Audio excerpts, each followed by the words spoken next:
No, it's not my birthday. It's an anniversary, you silly man. Oh, God.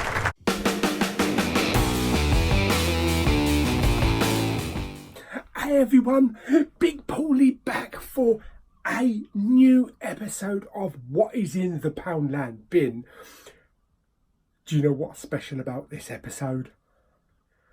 50. Hawaii 5-0. No, not me. It's our 50th Poundland Bin. We've plucked out 50 movies. Wow, fantastic. Still got loads more to go.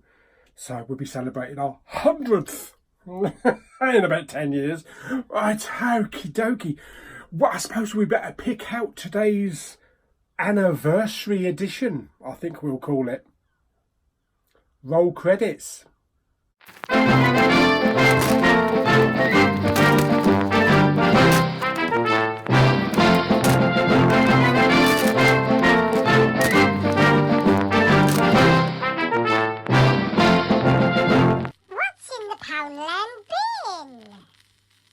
Hello, anniversary Poundland Bin.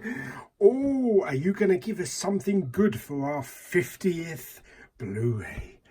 Oh, go on, give us something good. Are you ready, folks? It's our anniversary, Oh, God, you're letting this go way to your head. Right, here we go. I'm going to go right down the bottom and a little bit to the left. Oh, God, my arms got stuck. Oh, yes. Mamma mia. It's our anniversary. Oh, God, dear. I thought I was going to get jammed down there then. He's sealed. We got a sealed one on our anniversary. Oh, don't do that again. Okie dokie. Okie dokie. What do you reckon? Nicolas Cage on our anniversary? I think like I should be taking everybody out for a champagne meal or something. Or a pizza. Right, okie dokie. Here we go then. Let's have a look, see what we've got. Oh, God, make it a good one for our 50th. It's upside down. Oh!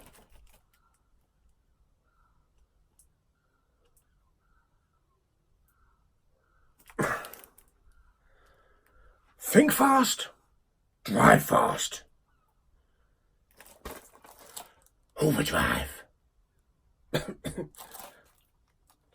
Scott Eastwood. Bloody hell, this is recent, isn't it? This is like, what, about 2 weeks ago? Crikey. Maybe I should have dug down deeper. Say that when you're drunk. Dug down deeper. Oh, well, we got it, so let's put it on. Well, there was me thinking it was going to be easier to get this wrapping off, but what on earth is that doing on there? Why have they got that on there for Poundland? Oh dear, hang on a minute. Righty-o, okie dokie, we got the old wrapping off. That's good. Oh, it's a 12. It's a bit by Speed Racer, Fast Furious type of thing. Okie dokie. Oh, and some nice artwork. Fantastic. Okie dokie. Overdrive. Oh, what's that? What's that right there? That's better. God, I thought that was a scratch then. Okie dokie. Open me up. Happy anniversary. Shut up, you green twat. In you go. Let's do it. Okay, so I have got some sweet popcorn from Tesco's, plus a lovely drink of Diet Coke, and we are ready to go into overdrive. Right, let us begin. I don't want no lettuce.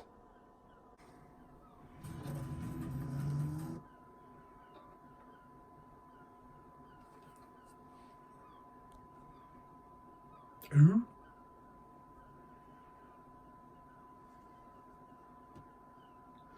Star Trek.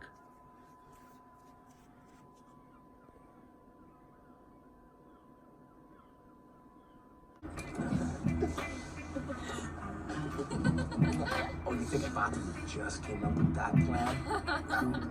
A wise man once told me, if you look around and can't see who the mark is, it is you.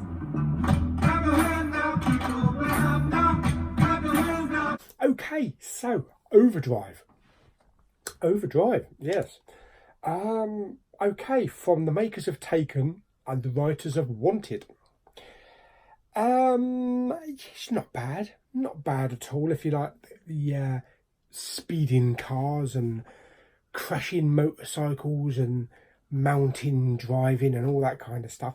Very Fast and Furious on a budget and Mission Impossible kind of stunts. Going through the cities with the motorbikes and the cars and things like that. Also some Bond thrown in as well for like driving around these cliff tops at high speed. And the intro at the beginning is kind of like a Bond opening. You know, on the Bond themes where you have all the scantily clad women shooting guns and bullets and they focus on the guns and the bullets going across the screen and it's all very shimmery and all that kind of stuff. They do that type of thing at the beginning of the film with a car. Yeah, so basically the film stars Scott Eastwood, not Clint Eastwood, and Freddie Thorpe, who play a couple of brothers, Andrew and Garrett Foster, who are not only really good drivers, but they're actually really good car thieves as well. And at the beginning of the film, they hash this plan to steal a Bugatti, a 1937 Bugatti, at an auction from this mafia boss. The car's worth about, I think it's worth about 40 million or something like that. Unfortunately, they get caught by the mafia boss, get roughed up a bit. But he's got his own agenda. He wants, in order to save their lives, he wants them to rob his arch rival of his expensive car, which is a Ferrari something worth another 40 odd million. My car was never that expensive. Gorgeous red Ferrari. Wow. So they put this plan in motion of how they're going to rob him, and it goes from one bad guy to the other, backwards and forwards. You know, who they're going to rob from. Are they going to rob from both of them? Of course, they can't do it all on their own, so they bring in some extra hands like Fast and Furious. And some of the scenes are actually played out like Fast and Furious as well, introducing different characters. Of course, you can't really compare this really to Fast and Furious, because that's way above the quality of this. But it's still pretty good. Good car chases, good character moments. There was a couple of scenes that reminded me of Top Gear, or the Grand Tour, actually. Now, driving around this track, and I was expecting Jeremy Clarkson to come out and go, "Oh, you're going around the track now really fast, and look out, Hammond's crashed." Got a Fast and Furious car chases, some action, some shootouts, bit of like Bond action and Mission Impossible, daring stunts, jumping on top of moving lorries, crashing into things, motorcycle chases through cities. Then give it a go. Give it a go. It's not boring. It's not a boring film. It's not a bad little action film. So it's a 93 minutes, which is just about right. It doesn't drag on unnecessarily enough to bore you. It also does star, though, Ana de Armas from Blade Runner 2049, and who's going to be in the new Bond film next year. There she is. But yes, it's a pretty good attempt at a low budget Fast and Furious, Need for Speed, Mission Impossible, James Bond, Grand Tour, action adventure, all thrown into one. Okay, so picture quality was really good, pretty good. No heavy grain. Of course, lots of mountain scenes, and a lot of it is set in like Marseille, so you've got lots of glimmering water on the boats. Oh, there's also running across a boat scene as well. You know, like running across the tops of houses, but instead running across loads of boats. So that's very Mission Impossible-y as well. Lots of glossy, glamoury colours of Marseille and that kind of thing. Lots of mountain colours, and you get some really nice pop-in colours with these cars, especially the Ferraris. When they open up the garage and they show about 10 different types of Ferrari, and they're all like candy apple red. Wow, you don't even need HDR, but that really popped. So yes, lots of lovely use of colours throughout the film. Sound was really good. DTS HD Master Audio 5.1, which upscaled it to Neuro, but there was a lot of use of overheads, surprisingly. Things like crashing over the top of your head, around you. Lots of use of bass. The scene when they're driving around the top of the mountain cliffs, when one of the sports cars goes through a tunnel, you know, that really deep roaring pushes the subwoofer. Yeah, and lots of explosions and gunshots and things like that. But a lot of the car chases, skidding and crashing into things, things falling off other things. Really good use of the actual sound. The only thing I did have a little niggle with was the dialogue. Although the dialogue is crisp and clear, I would have liked the dialogue to have been a little bit louder. Obviously, it is possible to turn the volume up, but then you're turning the whole soundstage up. And I think that would have overpowered the actual dialogue. So it's a little shame that the dialogue wasn't a little bit crisper and a little bit louder. Unfortunately, there are no extras at all.